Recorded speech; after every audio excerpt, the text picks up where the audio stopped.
Bulletin में कहेंगे खुशामदीद। सबसे पहले बात करते हैं पीटीआई के एहतजाज से परेशान हाल शहरियों की। रावलपिंडी में तहरीक इंसाफ के कारकुनों ने शहरियों की मुश्किलात बढ़ा दी।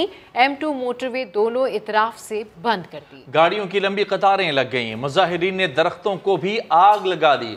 तफसीलात बता रहे हैं नईम जंजुआ अपनी इस रिपोर्ट में। तहरीक इंसाफ के एहतजाज ने रावलपिंडी के बासियों की जिंदगी को अजीरन कर दिया। मुजाहिरीन ने M2 मोटरवे को ब्लॉक करने पर ही इक्तफा नहीं किया, दरख्तों और झाड़ियों को भी नजर आतिश कर डाला। सड़कों की जगह जगह बंदिश के बायस मुलाजमीन के लिए वक्त पर दफ्तर पहुंचना नामुमकिन हो गया। शहरी PTI को बुरा भला कहते दिखाई दिए। जब से इमरान खान आए एक दफा कंटेनर से उठा के उसको वज़ीर-ए-आज़म बना दिया, अब उसको उतार दिया, उसका कोई मंसूबा नहीं है। हमें तो मजबूरी है, हमें तो जाना है, हम नहीं जाएंगे तो नए लड़के रख लेंगे। अमनो अमान की सूरत हाल की वजह से अल्लामा इकबाल ओपन यूनिवर्सिटी ने तहसील रावलपिंडी में मंगल और बुध को होने वाले इम्तिहानात मुलतवी कर दिए। B.Ed, BBA, BS और दीगर प्रोग्राम्स के मुलतवी शुदा इम्तिहानात अब 12 और 13 दिसंबर को होंगे। मैट्रिक के आज और कल ज़िमनी प्रैक्टिकल इम्तिहान भी मनसूख। इंटर डिपार्टमेंटल और डिविजनल नेशनल बास्केटबॉल चैंपियनशिप भी मुलतवी कर दी गयी। इस्लामाबाद पुलिस ने जवाबी हिकमत अमली पर अमल दरामद करते हुए गुलाम सरवर खान, जुल्फी बुखारी, वासिक कयूम अब्बासी और दीगर रहनुमाओं के वारंट गिरफ्तारी हासिल कर लिए। अली अमीन गंडापुर और परवेज खटक मुख्तलिफ मुकदमात में पहले ही मतलूब हैं। कैमरामैन जुल्फकार अली के साथ नईम जंजुआ, समा, रावलपिंडी। रावलपिंडी में PTI कारकुनों का एहतजाज, इलाका मकीनों के सब्र का दामन छूट गया। एक बुजुर्ग खातून ने फयाज चौहान और PTI के कारकुनों को खरी खरी सुना दी।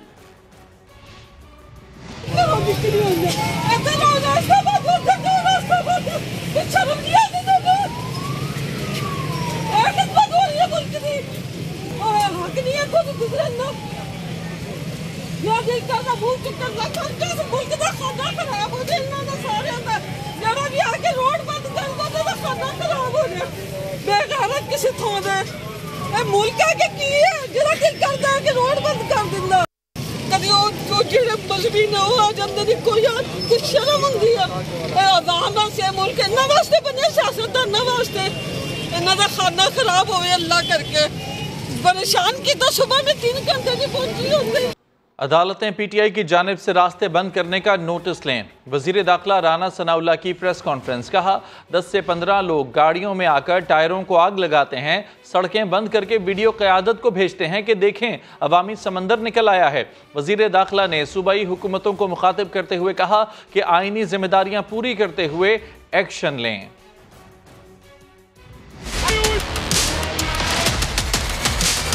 अवाम ने इनके इस फितना फसाद मार्च को बुरी तरह से रिजेक्ट कर दिया। हो ये रहा है कि 10-15 लोग वैगन में या किसी गाड़ी में आते हैं, आके उसे सड़क पे खड़ी करते हैं, टायर निकाल के आग लगाते हैं और ट्रैफिक जो है वो ब्लॉक करते हैं। तो उसके बाद उसकी वीडियो बना के तो ऊपर भेजते हैं कि जी देखे जनाब अवाम का समुंदर जो है वो एहतजाज कर रहा है। सूबाई हुकूमतें अपनी आईनी और कानूनी जिम्मेदारी पूरा करें। इस बात को सीरियसली न जाना तो इसके कॉन्स्टिट्यूशनल कॉन्सिक्वेंसेस होंगे। मुट्ठी भर शरपसंद जो हैं इनकी हिफाजत ना करें, इनको भगाएं वहाँ से। इन शरपसंदों को ये वार्न करता हूँ, अंदेशा है कि अवाम का रिएक्शन होगा। ऐसा ना हो कि पुलिस जो इनकी हिफाजत कर रही है फिर पुलिस इनकी हिफाजत करने में नाकाम हो जाए और अवाम जो है वो इनको सॉर्ट आउट करे। अदालत उज़्मा और अदालत है आलिया से मेरी ये गुजारिश है, आप इसका नोटिस लें। इमरान खान न्याजी की कोशिश थी दुश्मन फितना और फसाद पे मबनी एजेंडे को कल्टीवेट कर। कल को आ जाएगा चीफ जस्टिस ऑफ पाकिस्तान के खिलाफ का नाम लिख करें जी FIR दर्ज, तो फिर क्या FIR दर्ज हो जाएगी? ऐसे नहीं होता। इसमें इतनी हिम्मत नहीं है कि एक झूठी FIR अपने लिए दर्ज करवा सके। तो इसे इससे समझ आ जानी चाहिए कौन सा इनकलाब इसने लेके आना है। वजारत दाखिला ने सूबों में अमन व अमान का क़याम यकीनी बनाने के लिए चीफ सेक्रेटरीज को ख़त लिख दिया। ख़त में कहा गया है कि छोटे जत्थों ने मोटरवेज, हाईवेज और लिंक रोड्स ब्लॉक कर रखी हैं। सूबाई हुकूमतें फौरी तौर पर मोटरवेज समेत दीगर रास्ते खुलवाएं। अवाम को मुश्किलात का सामना है, बुनियादी हुकूक की खिलाफ वर्जियाँ हो रही हैं। पुलिस रास्ते खुलवाने के बजाय खामोश तमाशाई बनी हुई है।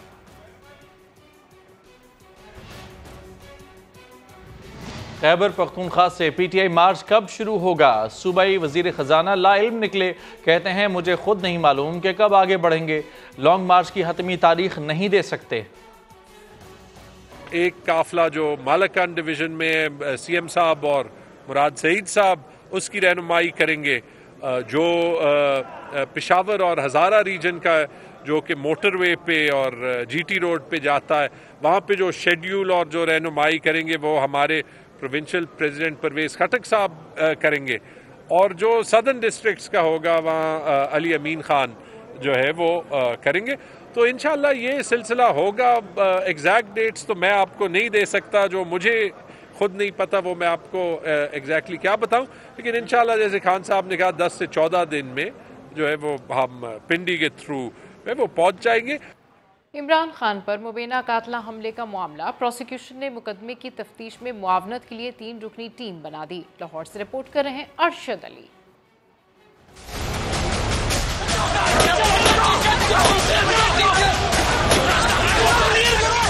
प्रोसिक्यूशन की जानिब से तश्कील करदा टीम मुल्ज़मान के जिस्मानी रिमांड पर दहशत गर्दी अदालत में पेश होगी और सरकार के मौक़िफ़ की तायीद करेगी। प्रोसिक्यूशन टीम JIT के साथ मिलकर काम करेगी, शवाहिद को जमा करने समेत दीगर कानूनी पहलुओं पर मामनत फ्राहम करेगी। प्रोसिक्यूशन की कमेटी में हाफिज असगर अली, राना सुल्तान और जाहिद सरफराज के नाम शामिल हैं। इमरान खान पर मुबैना कातलाना हमले के मुकदमे पर तहकीकात के लिए JIT तश्कील देने पर 3 नाम वजारत दाखिला पंजाब को मसूल हुए। इनमें DIG नासिर सत्ती और AIG एहसानुल हक चौहान टीम में शामिल हैं। JIT के सरबराह एडिशनल IG पंजाब रियाज नजीर होंगे। दूसरी जानब सुप्रीम कोर्ट के हुक्म पर इमरान खान पर मुबैना कातलाना हमले की दर्ज FIR की कॉपी सुप्रीम कोर्ट में जमा करवा दी गई। कैमरामैन खावर महमूद और साथी रिपोर्टर दानिश मुनीर के साथ अरशद अली, समा, लाहौर। इमरान खान ने वजीराबाद वाक़े की FIR चैलेंज करने का फैसला कर लिया। कहते हैं कि मुल्ज़िम नवीद का बयान झूठ पर मबनी है, फौज मुस्बत अंदाज में बेहतरीन किरदार अदा कर सकती है। ज़मान पार्क में सीनियर सहाफ़ियों से मुलाकात में चेयरमैन PTI इमरान खान ने कहा कि हम वजीराबाद वाक़े पर दर्ज होने वाली FIR को चैलेंज करेंगे। हमने FIR में जिन लोगों को नामजद किया वो बेकसूर हैं या नहीं, तफ्तीश से साबित हो जाएगा। उन्होंने कहा कि अगर निज़ाम चलाना है, इंतज़ामिया के साथ वज़ीर आज़म को बाइख्तियार बनाना होगा। उन्होंने कहा कि फ़ौज से कोई लड़ाई नहीं, सिर्फ एहतसाब के मामले पर मसला हुआ। इमरान खान आर्मी चीफ की मुद्दत में तौसी का जवाब गोल कर गए। मुस्लिम लीग नून के रहनुमा राना तनवीर कहते हैं इमरान खान ने जब से शैतानी काम शुरू किए वो लोगों की जानें लेने लगा है।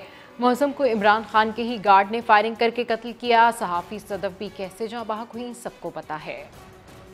जब से ये शैतानी काम इसने शुरू किया हुआ है इमरान खान ने, कई जानें इस तरह कीमती जानें, कीमती लोगों के चश्मों चिराग गुल हो गए। इसके लॉन्ग मार्च के दौरान अभी ये 50-50 लाख दे रहा है उसको, लेकिन गोली तो इसकी गार्ड की लगी है उनको। ये किसको नहीं पता कि ऊपर से उन्होंने फायर किया और नीचे वो था और उसको वो बेचारा मारा गया है। तो इसका कोई रास्ते में उसको सदफ जो है उसको किस तरह इन्होंने मारा है, सारी दुनिया को पता है जिस तरह इन्होंने सदफ को मारा है और क्यों मारा है, ये भी तो सारी लोगों को हकीकत अंदर से पता है। वज़ीर मेहनत सिंध सईद गनी ने कहा है कि इमरान खान साइफर की तरह वज़ीराबाद वाक़े पर भी मुल्क और इदारों से खेल रहे हैं, अब FIR की बुनियाद पर खेलेंगे। प्रेस कॉन्फ्रेंस में उनका मज़ीद क्या कहना था, आइए सुनते हैं। खेलना इसके ऊपर उसने कहा कि जी साइफर से हमने खेलना है और वो साइफर से खेला, साइफर की आड़ लेकर वो मुल्क से खेला। और आज मुझे ये लग रहा है कि वज़ीराबाद में जो वाक़या हुआ, वाक़े को बुनियाद बनाकर एक मरतबा फिर खेलना चाहता है, पाकिस्तान के इदारों से खेलना चाहता है, पाकिस्तान से खेलना चाहता है। 4 गोलियां टांगों में लग गई और साथ जो है वो 100 किलोमीटर दूर जो है वो एक हॉस्पिटल में चले गए, कैंसर के हॉस्पिटल में टांगों का इलाज कराने। FIR कटवानी है भाई, हुकूमत तुम्हारी है। ये तो अगर वहाँ नून लीग की हुकूमत होती या खुदा न खासा ये वाक़या सिविल होता है तो हमारा खून भी जाता है। और खैर सुप्रीम कोर्ट के कहने पर एक FIR तो कटी है, उस FIR को भी ये किस तरह खेलेंगे उसके साथ, और उस FIR को बुनियाद बनाकर मुल्क के साथ खेलेंगे दोबारा। फिर तोशा खाने पे जो डाका इसने मारा वो खुद मानता है कि हाँ मेरी गड़ी मेरी मर्जी, तेरे बाप इकरामुल्लाह जानी की गड़ी, वो गड़ी फिर बिकने चली गई और फिर पाकिस्तान की इज्जत बेचने की कोशिश की, फिर गड़ी नहीं बेचने की कोशिश की। इस वक्त आपको बराह रास्त लिए चलेंगे। वज़ीर आज़म शहबाज शरीफ शर्मुल शेख में इजलास से खिताब कर रहे हैं।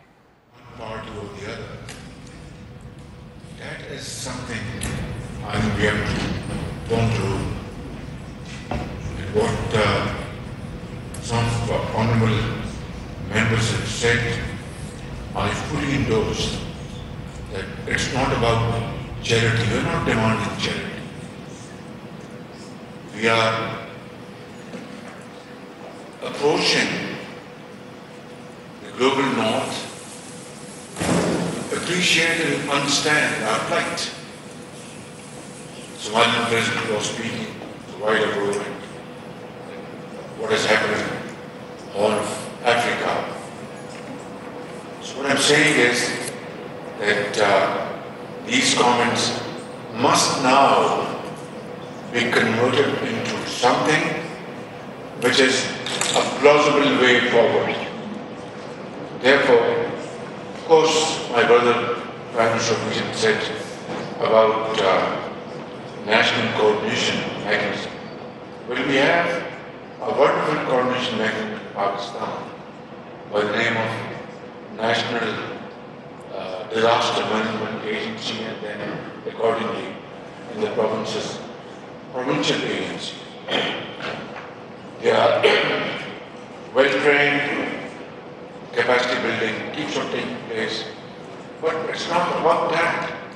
It's about how to financially empower them to meet the challenges where these devastations have taken place. Therefore, public debt and more public debt is not the answer. This will not help countries like Pakistan at all. We'll have to find physical space. And of course, these have to be measured in terms of robust mechanism, robust structure, whether through private sector or through catastrophe bonds, commodity insurance bonds, and so on and so forth, so that we are able to stand on our own feet. I would therefore endorse Sheikh Jan's proposition of adaptation as top priority, and it's profitable, and the question is how to organize it. We also touched about SDRs, but there are many impediments on the way. Climate change tax is a sound proposition, and if multinational global organizations come to agree that yes, here is a moment that we agree to contribute towards climate change tax, that can raise hefty amounts so that those countries which are in need can be helped and supported through this mechanism and instrument. UNDP, my friend has spoken this morning, and just now I have requested him, please come forward with some kind of a plan whereby UNDP can also chip in. Ladies and gentlemen, I will not take more of your time. $40 billion, a figure just mentioned by Secretary, the peanuts. I mean, countries whose economies are literally ruined, razed to ground, they would need support which is dignified and which make those societies dignified through a plan through which they're able to stand on their own feet. And of course, finally I'd like to say that we must speed up climate financing for protecting vulnerable communities and rebuild livelihoods. Risk reduction and early warning systems should be put in place as soon as possible. And then we are, I agree, definitely sleepwalking to suicide. I hope and pray to God this will not be the case. But I know that while we were going through this carnage in Pakistan, I had to import wheat worth billions of dollars, palm oil which was not available, fertilizer, great efforts to at least save our agriculture, and for this we had to pay from our bones. Ladies and gentlemen, this is where I would like to rest my case. Please come forward with some solid solutions before it's too late. Thank you very much. Thank you,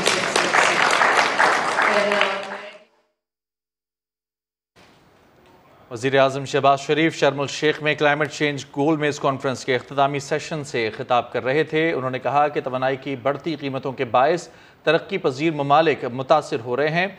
वज़ीर-ए-आज़म ने कहा कि हमें वसाइल के मौसर इस्तेमाल पर तवज्जो देना होगी। हमारी हुकूमत सैलाब मुतासिरीन की बहाली के लिए वसाइल फराहम कर रही है। दुनिया मौसमियाती तब्दीलियों से निमटने के लिए इक़दामात करे। शहबाज शरीफ ने कहा कि माहौलियाती तब्दीली के असरात से निमटने के लिए ठोस इक़दामात करने होंगे। पाकिस्तान में सैलाब से बड़े पैमाने पर तबाही हुई।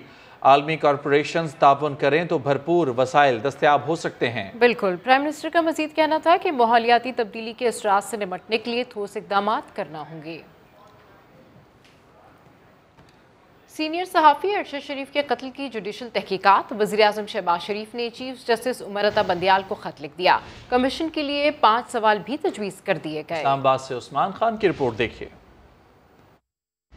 कीनिया में पाकिस्तानी सहाफ़ी अरशद शरीफ के कत्ल की तहकीकात सुप्रीम कोर्ट के तमाम दस्तयाब जज साहबान पर मुश्तमिल कमीशन करे। वज़ीर-ए-आज़म शहबाज शरीफ ने चीफ जस्टिस उमर अता बंदियाल को खत लिखकर इस्तदा कर दी। अरशद शरीफ के मुल्क छोड़ने से कत्ल तक के तमाम हक़ाइक़ मंज़र-ए-आम पर लाने के लिए 5 सवालात भी चीफ जस्टिस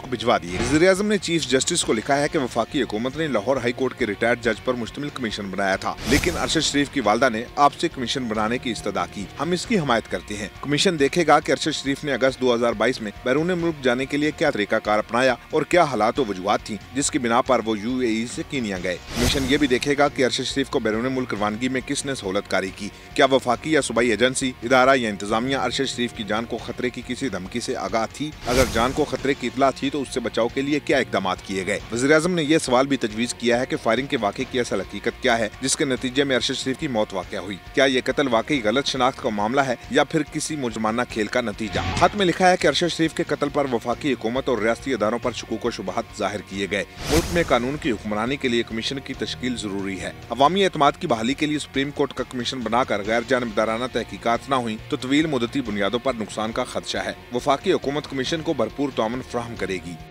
अरशद शरीफ को गलती से नहीं टारगेट करके कत्ल किया गया। वजीर दाखिला राना सनाउल्लाह की जानिब से ये दावा किया गया है। प्रेस कॉन्फ्रेंस में कहा, अब तक जो चीजें सामने आई हैं बादिन नजर में मामला कत्ल का लगता है क्योंकि कीनिया की पुलिस इस तरह के काम करने में माहिर है। अरशद शरीफ साहब मरहूम बड़ा जुल्म हुआ है, मैं समझता हूँ। वहाँ पे जो पुलिस है वो इस किस्म के काम करने की माहिर है। किसी के कहने पे पैसे वैसे लेके भी ये काम कर देती है। गाड़ी पे जो फायर हुए हैं बड़े ही टेक्निकल अंदाज में हुए। फायर करने वालों को ये मालूम था गाड़ी में जो 2 बंदे बैठे हैं उनमें से अरशद शरीफ कौन है, किस सीट पे बैठा है, किस साइड पे बैठा है, गाड़ी को ड्राइव कौन कर रहा है, और जो ड्राइव कर रहा था उसे भी मालूम था कि किस जगह पे क्या होना है। बादियों नजर में तो ये क्लाइमेक्स ही लगती। इसमें पुलिस से जो चीजें रिक्वायर्ड की गई हैं उन्होंने फिलहाल फराहम करने से लैतोलाल से काम लिया है। प्राइम मिनिस्टर वापस आते हैं तो मैं प्राइम मिनिस्टर से भी रिक्वेस्ट करूंगा कि वो दोबारा कीनिया के प्रेसिडेंट से बात करें, जो चीजें रिक्वायर्ड हैं वो बाकायदा लेके दें। अरशद शरीफ शहीद के पास जो उसका सामान था उसमें से बहुत सारी चीजें तो मिल गई हैं, लेकिन कुछ चीजें जो उन्होंने दानिशा तौर पे नहीं दी वो उनके पास हैं, तो वो भी हमें लेके दें, तो उसके बाद फिर ये चीजें क्लियर हो जाएंगी। और अभी आपको बताएं कि पाकिस्तान समेत दुनिया भर में आज रवा बरस का आखिरी चांद गिरहन है। माहिरीन फल्कियात के मुताबिक चांद गिरहन जुज़वी तौर पर देखा जा सकता है, जिसका दौरानिया 1 घंटा 51 मिनट होगा। जी हाँ, पाकिस्तान समेत दुनिया भर में आज रवा बरस का आखिरी चांद ग्रहण है। माहिरीन फल्कियात कहते हैं कि चांद ग्रहण को जुज़वी तौर पर देखा जा सकता है। पाकिस्तान में भी ये चांद ग्रहण जुज़वी तौर पर इस वक्त देखा जा सकता है, जिसका दौरानिया 1 घंटा 51 मिनट होगा। इस्लामाबाद, कराची, लाहौर और पेशावर, कोयटा के ये मनाजिर आपको इस वक्त हम टेलीविज़न स्क्रीन्स पर दिखा सकते हैं। चारों पाकिस्तान के इन शहरों में चांद के ये बराह रास्त मनाजिर हैं, जहां चांद ग्रहण को जुज़वी तौर पर कहीं बहुत ज़्यादा तो कहीं मामूली बहुत ही कम जुज़वी तौर पर देखा जा सकता है। चांद ग्रहण को रमा साल का ये दूसरा और आखिरी चांद ग्रहण है और माहिरीन फल्कियात ये कहते हैं कि चांद ग्रहण को जुज़वी तौर पर देखा जा सकता है। इसका दौरानिया 1 घंटा 51 मिनट होगा। सूबों में अमन व अमान का क़याम यकीनी बनाया जाए। वज़ारत दाखिला ने पंजाब और KP के चीफ सेक्रेटरीज को हिदायत जारी कर दी। छोटे छोटे जत्थों ने मोटरवेज, हाईवेज और लिंक रोड्स ब्लॉक कर रखे हैं। पुलिस खामोश तमाशाई है। सूबाई हुकूमतें नाकाम नजर आ रही हैं, जिसका अंजाम खतरनाक हो सकता है। वज़ारत दाखिला का खत। और सिंध में बल्दियाती इलेक्शन से मुतालिक इलेक्शन कमीशन की कल होने वाली समात इकबाल डे पर तातील के बायस मौखर समात अब 15 नवंबर को होगी। इलेक्शन कमीशन ने peoples party, Jamaat Islami, PTI और MKM के नुमाइंदों को तलब कर रखा है।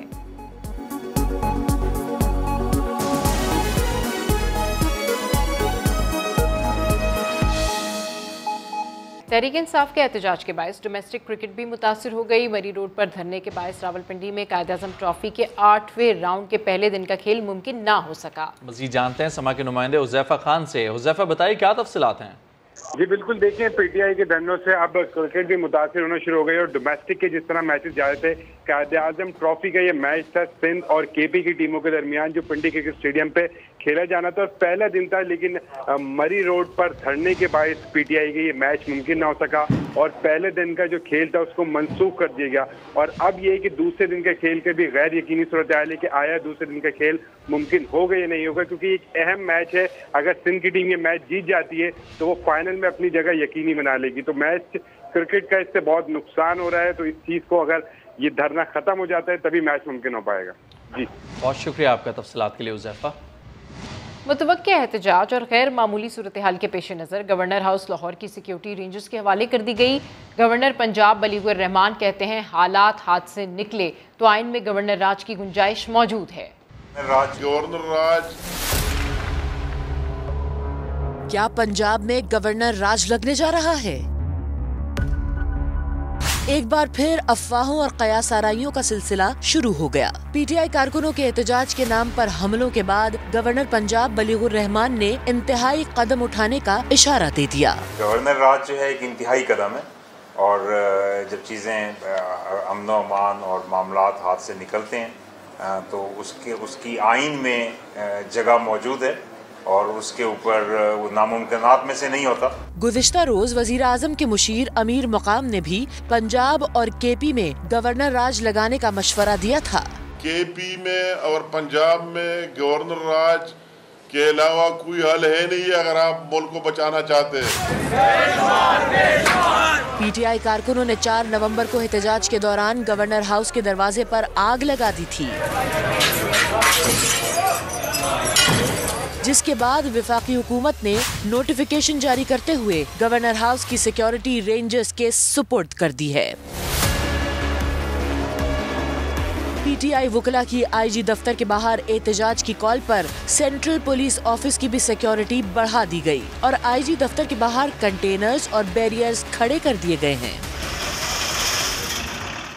नैब ने इमरान खान के खिलाफ तौशाखाना केस की तहकीकात शुरू कर दी। काबीना डिवीजन और तौशाखाना से तहाइफ की तफसीलात हासिल कर ली गईं। चेयरमैन PTI की जानिब से तहाइफ की कम कीमत लगाने की भी छानबीन होगी। सुहेल रशीद की रिपोर्ट देखिए। इमरान खान ने तोशाखाना के कीमती गैर मुल्की तहाइफ के साथ क्या क्या चक्कर चलाया। कौमी एहतसाब ब्यूरो ने साबिक वज़ीर-ए-आज़म की मुबैना करप्ट प्रैक्टिस का खाता खोल लिया। तहाइफ की औने पौने खरीदारी की हर पहलू से तहकीक की जा रही है। डीजी नैब रावलपिंडी अहम केस की खुद निगरानी कर रहे हैं। नैब ज़राए के मुताबिक इमरान खान ने तहाइफ हासिल करते वक्त अशिया के कम रेट लगाए। इब्तदाई तहकीकात के मुताबिक बैरूनी मुमालिक से तोहफे में 3 कीमती घड़ियों की अंडर इनवाइसिंग की गई। तहाइफ खरीदने के लिए अदायगियाँ किस किस अकाउंट से की गई उसकी भी छानबीन होगी। तोशाखाना तहाइफ की मालूमात के लिए दरखास्त देने वाले सहाफी राना इब्रार खालिद का बयान भी कलम बंद कर लिया गया। तोशाखाना केस में इलेक्शन कमीशन इमरान खान को पहले ही सजा दे चुका। उन्हें कौमी असम्बली की रुकने से डी-सीट किया गया था। तोशाखाना तहाइफ की खरीदो फरोख्त में गड़बड़ का रेफरेंस स्पीकर कौमी असम्बली ने कमीशन को भेजा था। अमरीकी डॉलर की सट्टेबाजी और गैर कानूनी खरीदो फरोख्त का ब्लैक नोटिस के खिलाफ मार्केट बड़े ऑपरेशन की तैयारी मुकम्मल कर ली गई। स्टेट बैंक और FIA मुश्तरका क्रैकडाउन करेंगे। इसकी मजीद तफसीलात जानते हैं सीनियर रिपोर्टर सैयद रिजवान आलम से। जी अपडेट कीजिए रिजवान। जी देखिए, कराची में कानून नाफिज करने वाले इदारों का अहम इजलास हुआ इस हवाले से, जिसमें governor State Bank Jamil Ahmed और DG FIA की ने खुसूसी तौर पर शिरकत की है। स्टेट बैंक FIA की मुश्तरका टीमें तश्कील दे दी गई हैं। जो ये ग्रे मार्केट है, ब्लैक मार्केट, इसके खिलाफ जो है वो मुश्तरका क्रैकडाउन करेंगी और कल से क्रैकडाउन जो है बड़े पैमाने पे शुरू हो जाएगा। और ये जो इस इजलास में जो है वो क्या कहते हैं गैर कानूनी तिजारत के जो है वो जायजा लिया गया। तमाम जो है मालूमात शेयर की गई हैं। हमारे जराए बता रहे हैं कि बड़े पैमाने पे क्रैकडाउन की जो है तैयारियां मुकम्मल हैं और किसी भी वक्त जो है ये ऑपरेशन शुरू हो सकता है, क्योंकि ब्लैक मार्केट में डॉलर जो है वो 200 शुरू हो सकता है। अपडेट करने के लिए शुक्रिया। वफाकी हुकूमत ने 9 नवंबर की यौम इकबाल की आम तातील बहाल कर दी है। काबीना डिवीजन सेक्रेटेरिएट से जारी नोटिफिकेशन में कहा गया है कि यौम इकबाल की तातील की बहाली का इक़दाम 17 दिसंबर 2021 को जारी किए गए सर्कुलर पर अमल दरामद का ही तसलसल है। लिहाजा बुध 9 नवंबर 2022 को मुल्क भर में यौम इकबाल मनाया जाएगा और आम तातील होगी।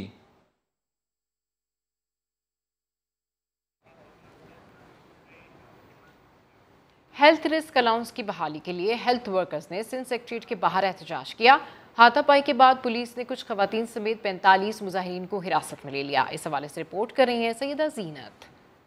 लाठी गोली की सरकार नहीं चलेगी, नहीं चलेगी। लाठी गोली की सरकार नहीं चलेगी, नहीं चलेगी। नारे लगाते पुलिस से हाथापाई करते ये महकमा सेहत सिंध के हेल्थ वर्कर्स हैं, जो रिस्क अलाउंस की बहाली के लिए सिंध सेक्रेटेरिएट के बाहर सरापा एहतजाज है। मुजाहिरीन ने वजीर आला हाउस जाने की कोशिश की तो पुलिस रुकावट बन गई और कुछ खवातीन समेत मुजाहिरीन को हिरासत में ले लिया। मुजाहिरीन कहते हैं मुतालबात की मंजूरी तक एहतजाज जारी रहेगा।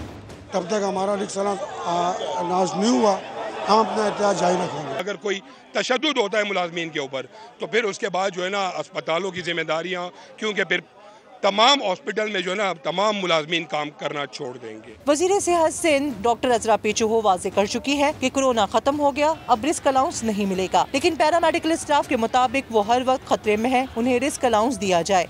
कोरोना का हम ही लोगों ने खत्म किया, अपनी रेड जोन में रखकर, अपनी जानों को खतरे में डालकर। सिर्फ कोविड का इशू नहीं है, हम 24 आवर्स रिस्क पे होते हैं, जिसमें बहुत सारी कम्युनिकेबल डिजीज को हम फेस कर रहे होते हैं। जैसे हम हॉस्पिटल में जाते हैं, पाँव रखते हैं, हम रिस्क पे होते हैं। ठीक है। एहतजाजी मुजाहिरे और धरने के बायस सिंध सेक्रेटेरिएट का दरवाजा बंद करना पड़ा, जिसके बाद लोगों की आमदोरफ्त मुअत्तल हो गई। पैरामेडिकल स्टाफ ने रिस्क अलाउंस की बंदिश के खिलाफ पहले जुज़वी तौर पर काम छोड़कर और फिर OPDs में काम छोड़कर एहतजाज रिकॉर्ड कराया था। कैमरामैन अली मुशर्रफ के साथ सैयदा जीनत, समा, कराची। वज़ीर-ए-आज़म शहबाज शरीफ का चीफ जस्टिस पाकिस्तान उमरता बंदियाल को दूसरा खत। इमरान खान पर फायरिंग के वाक़े के हक़ाइक़ जानने के लिए जुडिशल कमीशन बनाने की इस्तदा की गई है। सुप्रीम कोर्ट के तमाम दस्तयाब जज साहिबान पर मुश्तमिल कमीशन बनाया जाए, ऐसा कहना है प्राइम मिनिस्टर का। उन्होंने खत में मजीद कहा है कि इमरान खान पर फायरिंग के वाक़े के हक़ाइक़ जानने के लिए जुडिशल कमीशन बनाने की इस्तदा की गई है, जिसमें उनका मजीद कहना है कि कमीशन 5 सवालात पर ख़ास तौर पर गौर कर सकता है। कारवा की हिफाजत की जिम्मेदारी कौन से कानून नाफिज करने वाले इदारों की थी? वज़ीर आज़म का चीफ जस्टिस को खत। वज़ीर आज़म शहबाज शरीफ का चीफ जस्टिस पाकिस्तान उमरता बंदियाल को दूसरा खत। इमरान खान पर फायरिंग के वाक़े के हक़ाइक़ जानने के लिए जुडिशल कमीशन बनाने की इस्तदा की गई है। सुप्रीम कोर्ट के तमाम दस्तयाब जज साहिबान पर मुश्तमिल कमीशन बनाया जाए। वज़ीर आज़म की जानिब से चीफ जस्टिस को खत में यह भी कहा गया है। मजीद बात करते हैं, समा के नुमाइंदे उस्मान खान हमारे साथ मौजूद हैं। उस्मान, दूसरा खत लिखा गया है वज़ीर आज़म की जानिब से चीफ जस्टिस को, क्या कहा गया इस खत में? देखिए, दूसरा खत लिखा गया है कोर्ट को, उसमें भी यही कहा गया कि कमीशन 5 सवालात पर खसूसी तौर पर गौर कर सकता है। और जो चीफ जस्टिस को खत लिखा गया उसमें कहा गया कि कारवां की हिफाजत की जिम्मेदारी कौन से कानून नाफिज करने वाले इदारों की थी, और इसके साथ साथ इन दोनों सूत्रों में से किसी एक के भी जिम्मेदार कौन है कि एक अफसाना साजिश थी जिसका मकसद वाकई पीटीआई चेयरमैन को कत्ल करना था, या ये महज एक फर्द का इक़दाम था। क्या बखूबी की तहकीकात के अमल में दानिशी रुकावटें डाली जा रही है और अगर रुकावटें डाली जा रही है तो ये अनासिर कौन है और ऐसा क्यों किया जा रहा है। ज़ाब्ते की कोताहियों का जिम्मेदार किन इंतजामी हुकाम कानून नाफिज करने वाले इदारों सूबाई हुकूमत के उम्मीदवारों को ठहराया गया है। और उनकी जानिब से ये भी कहा गया है कि वज़ीराबाद में इमरान खान के जुलूस में फायरिंग के अफसोसनाक वाक़े से मुल्क के जानी कैफियत और अमन व अमान के बहरान का शिकार है। पीटीआई जो लीडर हैं वो जहर आलू तकारीर कर रहे हैं, हंगामा से रियासत तफरी और शहरी के जानमाल को खतरात हैं। पाकिस्तान आलमी मीडिया में इसकी कवरेज हो रही है और 72 घंटे गुजरने पर भी FIR नहीं हुई थी, उसका भी हवाला दिया गया। और ये भी कहा गया कि पीटीआई के पंजाब हुकूमत ने बदकिस्मती से तहकीकात में इन कानूनी तकाज़ों को मनूज़ खातिर नहीं रखा जिन पर ऐसे वाक़यात में अमल किया जाता है। और अफसोसनाक अमल ये भी है कि क्राइम सीन जो कि जाए वकूआ उसको महफूज नहीं किया गया। खत में कहा गया कि जिस कंटेनर पर इमरान खान चढ़े थे वो भी प्रॉपर नहीं था, उसके भी मामला गया वो देखा जाना चाहिए। और दूर सफाई के तयन और अवामी एतमाद की खातिर वफाकी हुकूमत की राय में सुप्रीम कोर्ट का कमीशन बनना जरूरी है। सुप्रीम कोर्ट का कमीशन जिम्मेदारों का तयन करे, असल नताइज शामिल है। ये भी कहा गया है कि सुप्रीम कोर्ट ने हमेशा आइन की बलादस्ती और कानून की हुक्मरानी में खरीदी किरदार अदा किया है। मौजूदा हालात अमन अमान और पाकिस्तान की रियासती सलामती के लिए संगीन खतरा है और इन हालात में वफाकी हुकूमत की दरख्वास्त है कि सुप्रीम कोर्ट। बहुत शुक्रिया आपका तफसीलात के लिए उस्मान। ब्रेक के बाद हाजिर होंगे हेडलाइंस के साथ, देखते रहिए समा।